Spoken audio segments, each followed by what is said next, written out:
Halo semuanya, perkenalkan nama saya Catherine Wijaya dari kelas 11A. Hari ini saya akan membahas tentang kegiatan ekonomi. Nah, yang pertama merupakan produksi. Produksi adalah setiap usaha manusia untuk menciptakan atau menambah nilai suatu barang atau jasa dalam rangka memenuhi kegiatan manusia. Tujuan dari produksi ini untuk menghasilkan barang dan jasa, baru untuk memenuhi kebutuhan masyarakat, memperoleh keuntungan, menjaga kelangsungan hidup masyarakat dan perusahaan, dan juga meningkatkan pendapatan masyarakat. Selanjutnya yang saya akan bahas itu adalah faktor produksi. Faktor produksi itu terbagi menjadi 4 loh. Ada faktor produksi alam, faktor produksi tenaga kerja, faktor produksi modal, dan juga faktor produksi keahlian. Nah, kalau faktor produksi alam itu merupakan semua kekayaan yang terdapat di alam semesta. Contohnya itu seperti air, seperti tanah, seperti cahaya matahari, udara, dan barang tambang. Kalau faktor produksi tenaga kerja itu terbagi menjadi 4. Ada tenaga kerja terdidik seperti guru, ada tenaga kerja terampil seperti pembuat kue, tenaga kerja tidak terdidik dan tidak terlatih itu seperti janitor atau petugas kebersihan. Ada tenaga kerja rohani itu seperti psikolog, dia tentang mental gitu. Baru tenaga kerja jasmani itu menggunakan fisik. Contohnya seperti buruh pabrik yang mengangkat-angkat barang. Nah, selanjutnya ada kegiatan distribusi. Kegiatan distribusi adalah semua kegiatan yang ditunjukkan untuk menyalurkan barang atau jasa dari produsen ke konsumen. Tujuannya adalah untuk membantu menyalurkan barang dan jasa dari produsen ke konsumen, lalu mempermudah konsumen untuk mendapatkan barang yang diinginkan. Baru membantu produsen untuk memasarkan barang yang akan diproduksi, dan juga meningkatkan kesejahteraan masyarakat. Ada beberapa faktor distribusi nih. Yang pertama, ada pasar. Pasar adalah saluran distribusi yang dipengaruhi oleh pola pembelian konsumen, yaitu jumlah konsumen, letak geografis konsumen, jumlah pesanan, dan juga kebiasaan dalam pembelian. Yang kedua itu ada produk. Produk itu berkaitan dengan objek fisik barang, yaitu nilai unit, besar dan berat barang, mudah rusaknya barang, standar barang, dan juga pengemasan barang tersebut. Yang ketiga, produsen.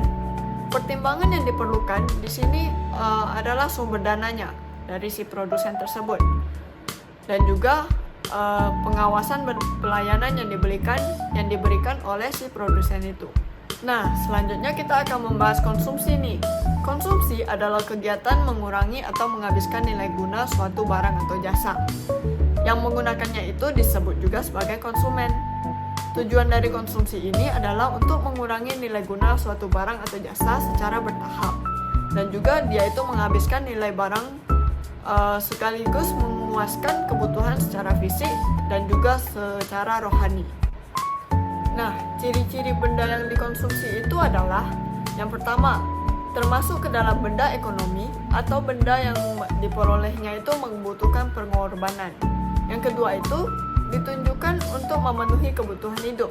Yang ketiga, manfaat, nilai, ataupun volume benda-benda yang digunakan tersebut akan habis sekaligus ataupun berangsur-angsur.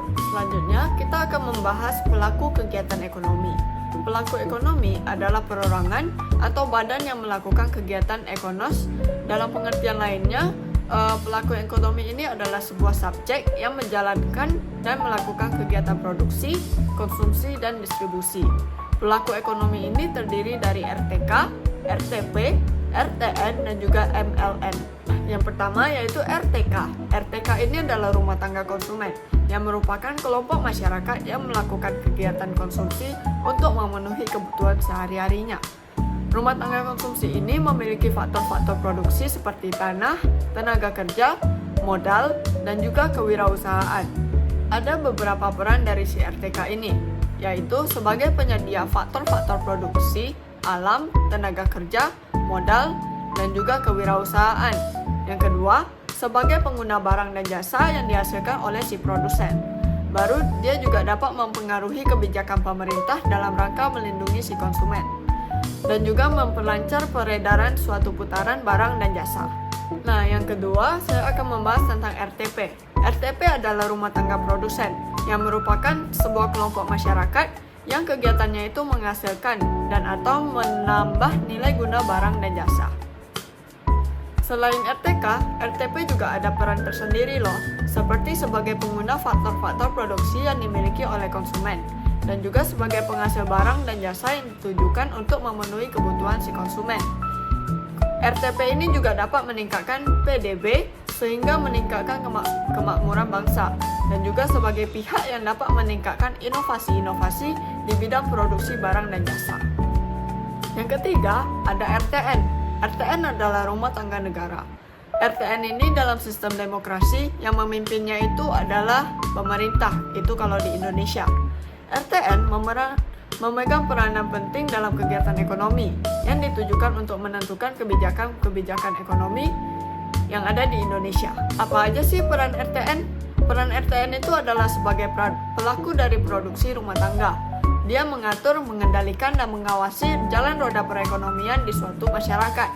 Dia juga menciptakan iklim yang sehat bagi pertumbuhan dan pembangunan ekonomi melalui berbagai kebijakan ekonomi. Nah, yang terakhir ada MLN. MLN adalah masyarakat luar negeri. Masyarakat luar negeri ini terlibat dalam perekonomian apabila suatu negara itu melakukan perdagangan internasional. Peran dari si MLN ini adalah sebagai pelaksana kegiatan perdagangan internasional, seperti ekspor dan impor, sebagai pengguna faktor-faktor produksi dalam negeri, dan juga MLN ini merupakan penghasil barang dan jasa yang dikonsumsi masyarakat dalam negeri. Sekian presentasi dari saya hari ini, semoga bermanfaat untuk kita semua. Bye-bye guys!